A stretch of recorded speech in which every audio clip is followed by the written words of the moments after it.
Salve, moçada, vamos de aula 27 então na Química A. Vamos começar a trabalhar então um assunto bem importante, um assunto bem bacana, que é a ideia da química ambiental.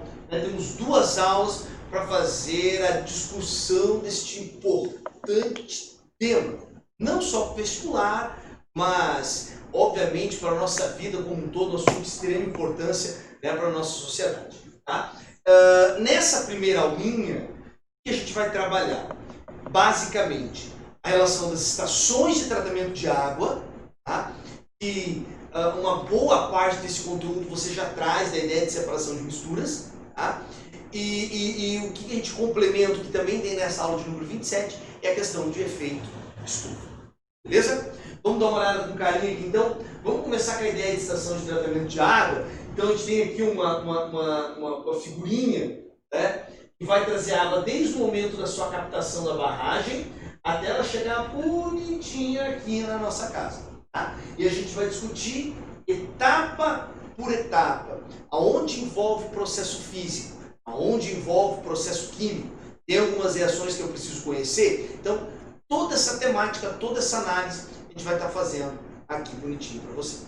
Beleza? Então, o que a gente vai discutir aqui, acho que é importante a gente frisar, é o que a gente chama de estações de tratamento de água típicas. Tá?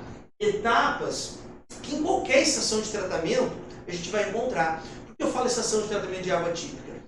Depende, às vezes tem tanto resíduo sólido nessa barragem que você tem que fazer uma filtração grosseira. Às vezes essa barragem é próximo, por exemplo, de uma metalúrgica. Tá? Vamos pensar, por exemplo, lá no Vale do Aço, em Minas Gerais. Então, é muito comum nas estações de tratamento de água, antes de começar o processo, a gente tem eletroímãs para retirar possíveis materiais metálicos que estejam na água. Então, isso é o que a gente chama de etapas adicionais. Isso é muito característico de região para região. O que a gente discute, obviamente, aqui são as etapas tradicionais, aquilo que em qualquer estação de tratamento de água eu vou ter. Beleza? Então, olha só. O processo começa, a água captada na barragem, está aqui bonitinho. Tá? E a primeira parada da água, parou aqui, ó. Ela chega na casa de química e vai ser adicionado sulfato de alumínio. Tá? Essa etapa ela é conhecida pelo nome de coagulação. Então vamos colocar aqui, ó, estação de tratamento de água. E a primeira etapa que nós temos é a chamada coagulação. Na coagulação, nós vamos fazer a adição de sulfato de alumínio. Qual que é o papel desse sulfato de alumínio? Que é bacana a gente lembrar aquele tal do agente coagulante. É porque, obviamente, que esses resíduos que são maiores, resíduos mais densos, eles decantam espontaneamente. Só que tem muito resíduo coloidal. Olha os coloides aí, ó, novamente aparecendo. Tem muito resíduo coloidal na água. Material argiloso, por exemplo, esse material não decanta. Lembra, os coloides são também de 1 a 1000 nanômetros. Tá? E o que acontece? Eu preciso fazer com que esse material decante. Então eu vou precisar aumentar o tamanho desse coloide. E aí eu preciso desestabilizar o coloide. É por isso aí que entra o sulfato de alumínio. Tá? Para a formação, né, desses flocos. O que acontece? O sulfato de alumínio, ele é um sal que ele apresenta caráter ácido. Né? Ele vem de um ácido forte, que é o ácido sulfúrico, e uma base fraca, que é o hidróxido de alumínio. Então o que acontece? Esse cátion alumínio, ele acaba sofrendo um processo que é chamado de hidrólise. Um processo da fisicoquímica chamado hidrólise. Então olha só. Aí o que acontece? Esse alumínio 3+, ele obviamente vai buscar quem? A porção negativa, a porção do OH-. Então o que acontece aqui? Ó? A formação do hidróxido de alumínio, e vai liberar quem? O H+. Isso é para comprovar o caráter ácido. Ó. no meio fica ácido. E o que é interessante aqui, ó? O hidróxido de alumínio é uma base insolúvel. Então o que acontece? Como esse material é insolúvel, a ideia é o quê? Que esse material comece a decantar. Ok? E aí tem até um detalhe importante que tem a ver com colóide de novo, que é o fato da carga do alumínio. Esses colóides argilosos, eles apresentam carga negativa. Uma maneira de você desestabilizar o colóide é você jogar algo de carga oposta. E quanto maior a carga, mais desestabiliza o colóide. Aliás, isso na aula discursiva de colóide foi uma das perguntas, né? Qual que é o tipo de material que eu preciso adicionar se eu tiver vários sais? Qual vai causar maior desestabilização no colóide? Aquele que tem maior carga. Por isso que é adicionado sulfato de alumínio. Ou sais de ferro 3+. Essa elevada carga ajuda no processo de coagulação, no processo de desestabilização do arranjo coloidal. Tá? Um outro detalhe que é importante, além desse processo da equação que aparece aqui, né, que obviamente não está ela devidamente balanceada, né, obviamente que se a gente fosse pensar em algum cálculo de relação estequiométrica, tu faz o balanceamento bonitinho. O que eu quero que você perceba é a temática da reação. E tu percebeu que o meio ficou ácido? Devido a essa questão do meio ácido, explique, ó. É por isso que a gente adiciona, por exemplo, hidróxido de cálcio. É um composto de natureza básica. Eu faço o que nós chamamos de uma correção de pH preliminar. Para quê? Porque se essa água tiver com pH muito ácido, ela vai começar o quê? A corroer os encanamentos, as tubulações, isso não seria interessante. Então, por isso que a gente faz uma correção de pH preliminar. É por isso que muitas vezes, junto com o sulfato de alumínio, é adicionado esse composto de natureza básica. Bacana essa relaçãozinha? Boa. Só que olha só, para que esse material decante mesmo, a gente vai precisar agitar isso. Então, depois desse processo químico aqui, né, a questão da hidrólise, a questão da correção de pH preliminar, ó, a água vem de novo, ó, vem água, vem, para agora, parou. Ela para nos chamados tanques floculadores. Vai acontecer um processo chamado de floculação. E a floculação é o quê? A formação de flocos maiores. Então essa água que já recebeu o agente coagulante, que já recebeu o agente corretor de pH, esse material vai ser o quê? Ó? Lentamente agitado. Porque o quê? Sujeira vai puxando sujeira. A argila, que é um colóide carregado negativamente, ó, vai começar a interagir também com esse material carregado positivamente. Então, sujeira puxa sujeira. Sujeira puxa sujeira. Até o quê? Que você consiga formar flocos maiores. E esses flocos maiores, por ação da gravidade, olha só, agora vão decantar. Lembra? Eles não decantam, esse material argiloso não decanta no início, porque você tem um arranjo coloidal. Lembra? Você tem partículas de 1 a 1000 nanômetros. Entendeu a importância do sulfato de alumínio no processo? É para que você consiga, a partir desse agente coagulante, você ter a floculação, e aí sim, você conseguir, por ação da gravidade, fazer a decantação. Bacana essa relaçãozinha? Show de bola? Só que, galera, olha só. Importante frisar. Nem todo floco vai decantar. Nem todo floco vai decantar. Então, o que é importante? É importante que esses flocos menores a gente consiga retirar. Né? E como é que eu faço para retirar esses flocos menores? Aí eu vou precisar do uso de filtros. Vou precisar do uso de filtros. Aqui, ó. Essa água vai passar por filtros. Então a próxima etapa que nós temos aqui, ó, é a filtração. É a filtração. filtração. Então nós temos filtros, né? Nós temos filtros de areia, nós temos filtros de diferentes tamanhos de pedras, e temos aí um filtro chamado de filtro de carvão ativado. Tá? Esses filtros de areia, de pedras, filtros de carvão ativado, eles vão conseguir reter o quê? Aquelas partículas menores, aquelas partículas que acabaram não decantando. E eu acho importante fazer um comentário aqui, ó, nos filtros de carvão ativado. Eu acho que vale uma ressalva. A gente fez ali, naquelas semanas de revisão ao vivo, a gente fez uma abordagem em cima da temática de separação de misturas, tá? Que é bem importante você dar uma conferida, tá? Se você não viu, essa foi a nossa revisão parte 2. Se você não viu, vale a pena você dar uma olhada nessa revisão da Química B, onde a gente aborda a separação de misturas, e eu comento lá da questão do carvão ativado.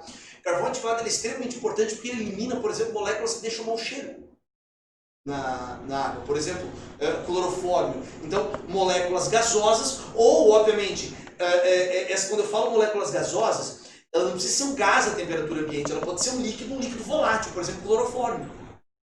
A gente consegue retirar, por exemplo, clorofórmio da água por carvão ativado.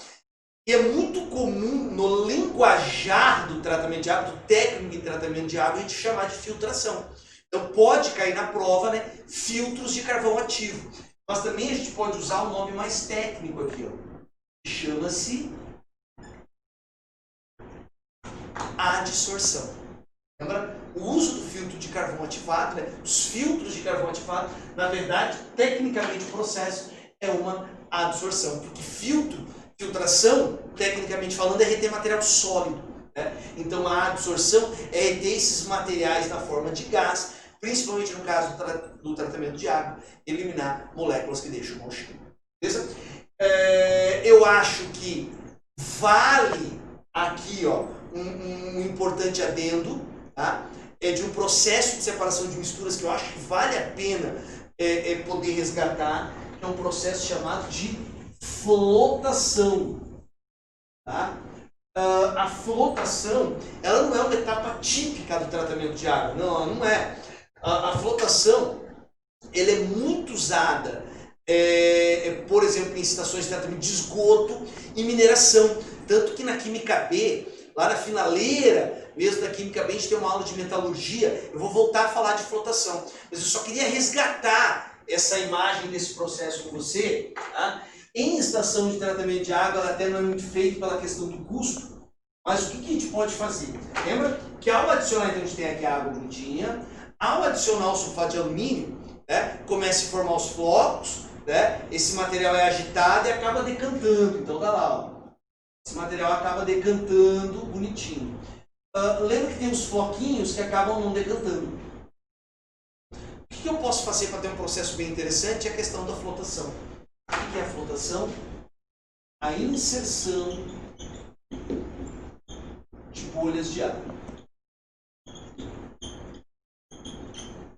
Quando você faz a inserção de bolhas de ar, o que essas bolhas de ar fazem? Elas carregam, né, esses flocos para cima. Porque essas bolhas de ar têm uma densidade bem menor que a densidade da água. Então você acaba carregando essas bolhas. Fica esse tipo de desenho aqui. Que é a ideia da flotação, né? Um líquido com uma densidade intermediária. Tá? Só que é óbvio que tem o diâmetro da bolha correta, a velocidade da bolha, porque se você começar a inserir bolha de ar demais, ela vai começar a puxar esse material que já está decantado. Tá? Então, a flotação é um processo também que pode aparecer. É que na prática, em estações de tratamento de água não é muito comum. É mais estação de tratamento de esgoto. E ainda eu vou trocar uma ideia com você quando a gente for falar de mineração. Eu jogo isso aqui também para você novamente, a ideia da flotação. Beleza? Show de bola? Muito, muito bom. Então, chegamos aqui na filtração. Aparentemente, a água estaria pronta para o consumo.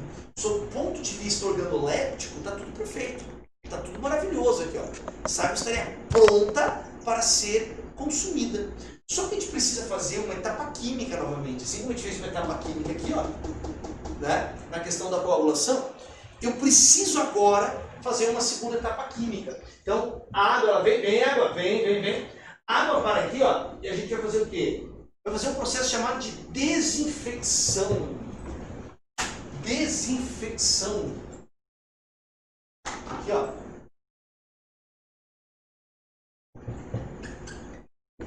Aqui, ó. Essa desinfecção, a gente vai eliminar germes patogênicos, né? Micro-organismos causadores de doenças. Uma etapa muito tradicional é a questão do cloro, a cloração. Tá? Inclusive, acho que é uma reação que é legal a gente comentar. Olha só, gás cloro mais água, tá aqui, ó. E aí isso forma o ácido clorídrico e o ácido hipocloroso. É interessante frisar, né, o NOx do cloro aqui é 0, o hidrogênio, o cloro aqui, ó, -1, e aqui o cloro mais 1, ó. Então perceba que o cloro está reduzindo e o cloro está oxidando. Lembra isso, você viu bonitinho com a professora Jana. É uma reação auto-redox. Beleza? Uma reação auto-redox. O mesmo elemento oxidando, o mesmo elemento reduzindo. É importante frisar que a grande sacada de usar o cloro é para produzir esse cara aqui, ó. O ácido hipocloroso. Tá? O ácido hipocloroso, essa que é a grande jogada aqui, ó. Esse que vai ser o nosso agente bactericida. Tá, Robinho, e qual que é a sacada de usar esse tipo de material? É a ação oxidante desse tipo de composto. Tá? Uma das formas de se eliminar esses germes patogênicos é a partir da ação oxidante. Tá? E isso, inclusive, numa ação viral, como a questão aí da Covid-19, né? A questão do uso da água sanitária. Né? A água sanitária ela tem um hipoclorito de sódio, né? Então esse hipoclorito também sofre hidrólise e forma esse cara aqui. Ó. Tá? Então é interessante buscar novamente, fazendo uma discussão, uma aula discursiva recente, nossa, aquela aula da química e Covid-19, até tem uma questãozinha que eu peço para fazer o cálculo da diluição, né? A OMS pede, né, que seja uma solução 0,05% de hipoclorito de sódio, enquanto que, por exemplo, na que boa, na água sanitária, nós temos o quê? 2%. Então, fazer uma diluição para conseguir ter essa concentração menor e essa ação oxidante, que é interessante para a esterilização do processo. É por isso, olha só a questão do ozônio.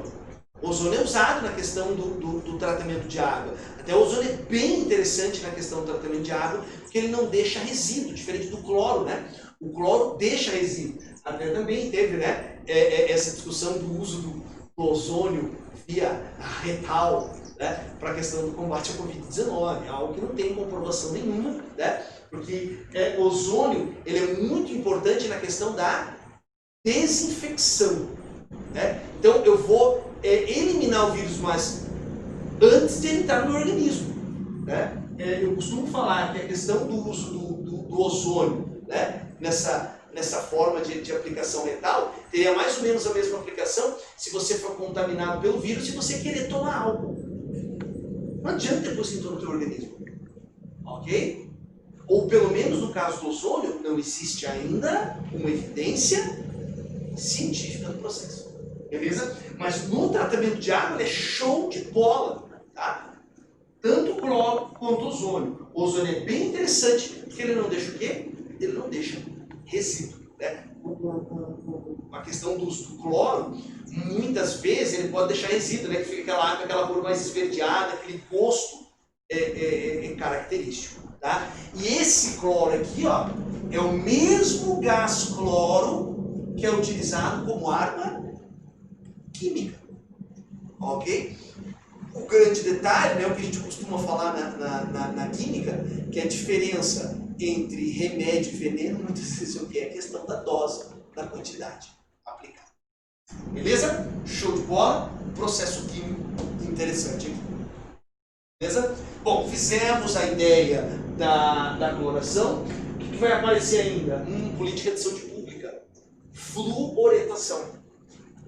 Política de saúde pública no processo agora. Fluoretação.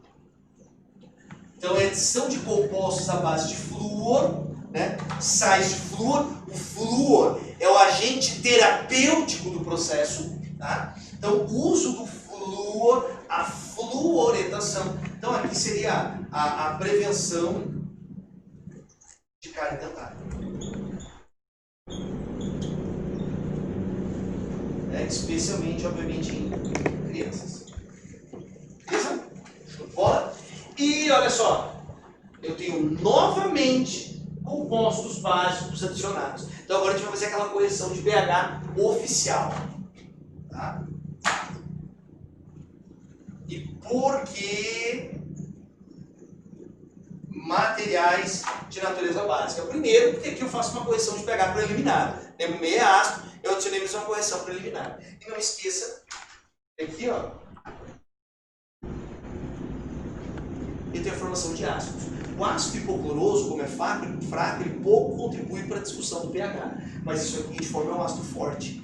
Então ele contribui muito para o pH. Então por isso que eu preciso fazer essa correção de pH. Principalmente devido à etapa da desinfecção, devido à etapa da cloração.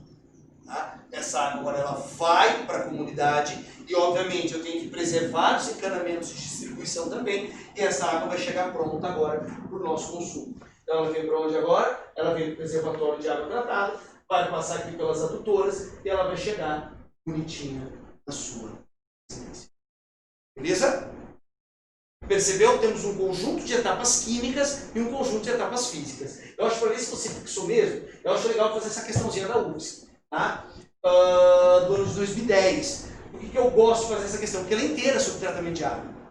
Óbvio que já caiu questões de tratamento mais recentes, por exemplo, vou pegar a UFSC como referência, já caiu questões mais recentes. Mas eu gosto muito dessa porque ela é inteira.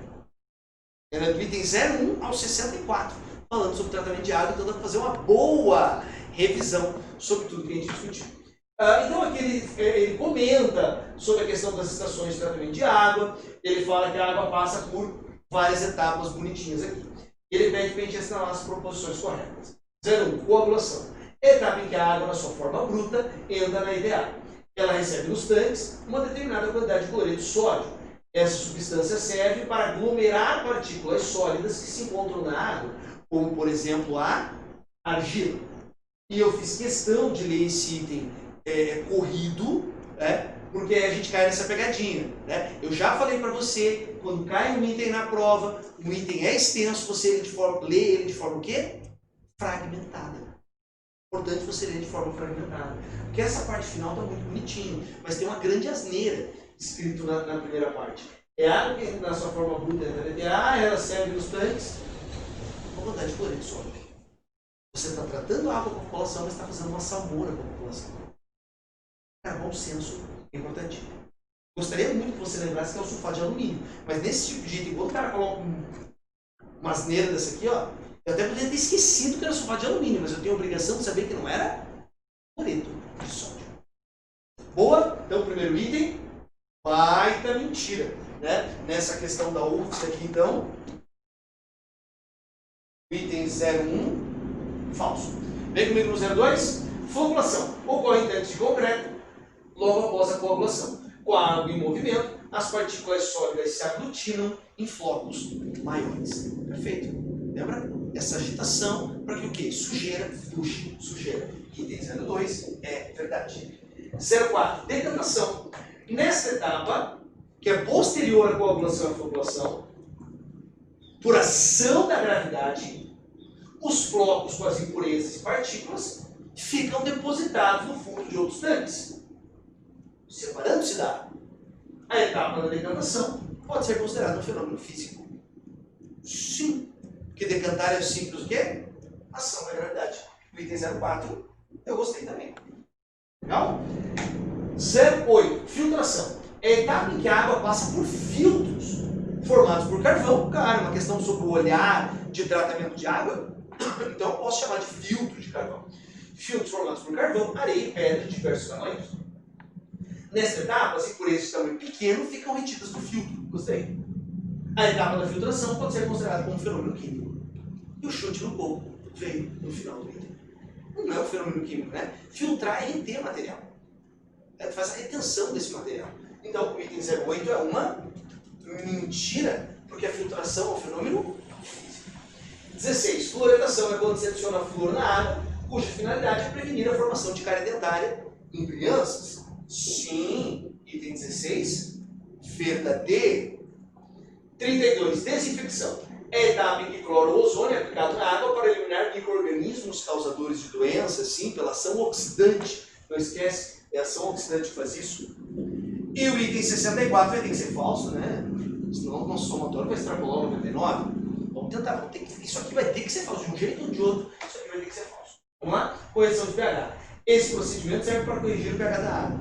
Não é, tá certo? E preservar a rede de encanamentos de distribuição. Continua certo. Se a água está básica, é aplicada certa quantidade de cal hidratado de carbonato de sódio. E aqui, novamente, encontramos um chute no corpo. Por quê? Não é se a água está básica. É se a água estiver o quê? Ácida. Beleza, show de bola. Bom, tratamento de água, era isso que o Robinho tinha para trazer para você. Tá? O que eu queria mostrar para você agora é a questão do efeito estufa, dos gases estufa. Tá? Gases estufa. E obviamente que quando a gente fala de gás estufa, o CO2 e o CH4 puxam a fila. Mas obviamente, vocês viram ali, ó, óxidos nitroso, né? Aqui, ó, N2O, CF6, ozônio, SF6, tem uma série, até vapor de água, tá? É gás estufa. Esses dois aqui, ó, encabeçam a discussão, tá? São os principais. O CO2, pela quantidade gerada, pela quantidade emitida, né? Ele é o produto da combustão desses combustíveis fósseis tradicionais, gasolina, carvão, todo esse material. E o metano, qualitativamente, é o de maior efeito estufa. A ação estufa do metano é 20 vezes maior do que a do CO2. Claro que o CO2 aparece como grande vilão do aquecimento global devido à questão da sua quantidade, da quantidade emitida. Mas o metano seria qualitativamente o maior causador do efeito estufa. Tá? Qualitativamente. Repito, obviamente pela quantidade acaba sendo o gás carbônico.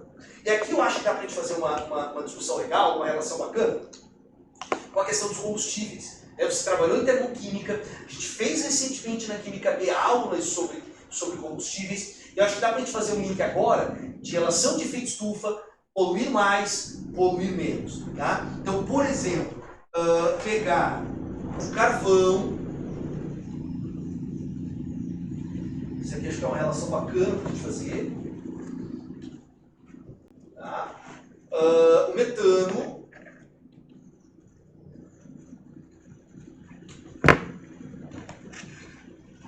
Aqui. Vou pegar a gasolina. Claro, a gasolina a gente viu uma mistura, né? Mas eu vou pegar aqui, ó, o isoctano de maior octanagem para representar.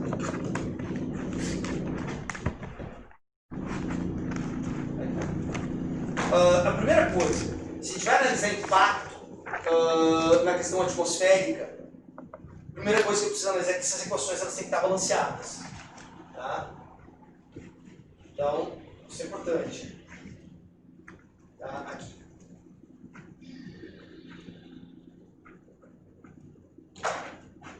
Aqui para você a reaçãozinha. Tá? E quando se fala de impacto ambiental, tá? Muitas vezes o aluno associa que a gasolina dos três teria o maior impacto ambiental porque ele analisa o 8 CO2 aqui, ó. Mas o grande segredo é você analisar os valores de ΔH. E a interpretação, se eu quero uma relação ambiental relacionada ao ΔH com quantidade de CO2. Esse aqui, ó, seria o mais poluente.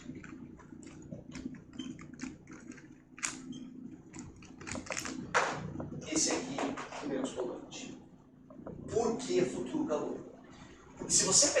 393 aqui, ó, e dividir por 1, só tem um mol de CO2, você consegue ter o quê? 393 kJ por mol de CO2.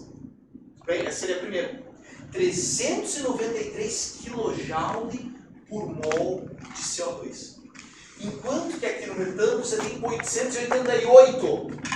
Tá, então vai poluir mais? Claro que não, é o contrário. Eu estou conseguindo uma máquina que vai liberar mais energia, eu vou estar conseguindo a realização de maior trabalho e eu vou estar liberando a mesma quantidade de CO2. Bom, então, quanto maior, olha só, quanto maior a quantidade de energia por mol de CO2, menos ele polui. Bom, mas a gasolina então é muito bom, porque é 5.440, sim, mas a gente tem que dividir por 8. Isso vai dar lá na casa 670, 680. Tá? Vai dar menos de 700 kJ.